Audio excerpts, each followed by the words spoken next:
September 7, 2025 ರಂದು ಭಾದ್ರಪದ ಶುಕ್ಲ ಪೂರ್ಣಿಮೆ ದಿನ ಚಂದ್ರಗ್ರಹಣ ಸಂಭವಿಸಲಿದ್ದು, ಇದು ಕುಂಭ ರಾಶಿಯಲ್ಲಿ ಗೋಚರಿಸಲಿದೆ. ಜ್ಯೋತಿಷ್ಯ ಪಂಡಿತರ ಪ್ರಕಾರ ಈ ಗ್ರಹಣವು 12 ರಾಶಿಗಳ ಮೇಲೆ ವಿವಿಧ ರೀತಿಯ ಪ್ರಭಾವ ಬೀರಲಿದೆ. ಕೆಲವರಿಗೆ ಶುಭ ಫಲವನ್ನು, ಕೆಲವರಿಗೆ ಅಶುಭ ಫಲವನ್ನು ಸೂಚಿಸುತ್ತಿದೆ. ಶುಭ ಫಲ ಸೂಚಿಸುವ ರಾಶಿಗಳು: ಮೇಷ, ವೃಷಭ, ಕನ್ಯಾ ಹಾಗೂ ಧನು ರಾಶಿಗಳಿಗೆ ಈ ಗ್ರಹಣವು ಲಾಭಕಾರಿ ಎಂದು ಹೇಳಲಾಗಿದೆ. ಮೇಷ ರಾಶಿಯವರಿಗೆ ಸಾಮಾಜಿಕ ಗೌರವ, ಮಿತ್ರರಿಂದ ಬೆಂಬಲ ಸಿಗಲಿದೆ.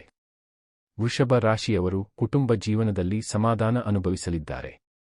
ಕನ್ಯಾ ರಾಶಿಯವರು ವೃತ್ತಿ ಕ್ಷೇತ್ರದಲ್ಲಿ ಯಶಸ್ಸು ಕಾಣಲಿದ್ದಾರೆ. ಧನು ರಾಶಿಯವರಿಗೆ ಅನಿರೀಕ್ಷಿತ ಆರ್ಥಿಕ ಲಾಭ ಸಿಗುವ ಸಾಧ್ಯತೆಯಿದೆ. ಅಶುಭ ಫಲ ಸೂಚಿಸುವ ರಾಶಿಗಳು: ಕಟಕ, ವೃಶ್ಚಿಕ, ಕುಂಭ ಹಾಗೂ ಮೀನ ರಾಶಿಯವರು ಹೆಚ್ಚಿನ ಎಚ್ಚರಿಕೆ ವಹಿಸುವಂತೆ ಪಂಡಿತರು ಸಲಹೆ ನೀಡಿದ್ದಾರೆ. ಕಟಕ ಮತ್ತು ವೃಶ್ಚಿಕ ರಾಶಿಯವರು ಆರೋಗ್ಯ ಸಮಸ್ಯೆಗಳನ್ನು ಎದುರಿಸಬಹುದು.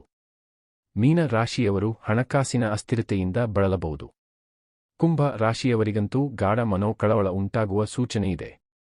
ಮಿಶ್ರ ಫಲ ನೀಡುವ ರಾಶಿಗಳು: ಮಕರ, ಸಿಂಹ, ತುಲ, ಮಿಥುನ ರಾಶಿಗಳಿಗೆ ಮಿಶ್ರ ಫಲಗಳು ನೀಡುತ್ತದೆ. ಮಿಥುನ ಹಾಗೂ ತುಲಾ ರಾಶಿಯವರಿಗೆ ವಿವಾದಾತಂಕ ಹೆಚ್ಚಾಗುವ ಸಾಧ್ಯತೆ. ಸಿಂಹ ರಾಶಿಯವರು ವೈಯಕ್ತಿಕ ಸಂಬಂಧಗಳಲ್ಲಿ ಒತ್ತಡ ಅನುಭವಿಸಬಹುದು. ಮಕರ ಹಣಕಾಸಿನ ತೊಂದರೆ ಉಂಟಾಗಬಹುದು.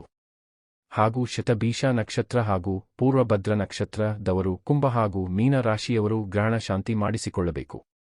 ಹಾಗೂ ಅಕ್ಕಿ ಮತ್ತು ಉದ್ದು ಕಾಳುಗಳನ್ನು ಪೂಜಿಸಿ, ಜೊತೆಗೆ ಶ್ಲೋಕವನ್ನು ಪಠನೆ ಮಾಡಿ ನಂತರ ದಕ್ಷಿಣೆ ಸಮೇತ ದೇವಾಲಯಕ್ಕೆ ದಾನವನ್ನು ಕೊಡುವುದು ಪರಿಹಾರವಾಗಿರುತ್ತದೆ. ಜ್ಯೋತಿಷ್ಯ ಪ್ರಕಾರ ಈ ಅವಧಿಯಲ್ಲಿ ಎಲ್ಲರೂ ಶಾಂತಚಿತ್ತದಿಂದ ನಡೆದುಕೊಳ್ಳುವುದು, ದಾನ, ಪೂಜೆ, ಮಂತ್ರ ಜಪ ಮತ್ತು ಧ್ಯಾನದಲ್ಲಿ ತೊಡಗುವುದು ಉತ್ತಮ ಫಲ ನೀಡುತ್ತದೆ ಎಂದು ಹೇಳಲಾಗಿದೆ.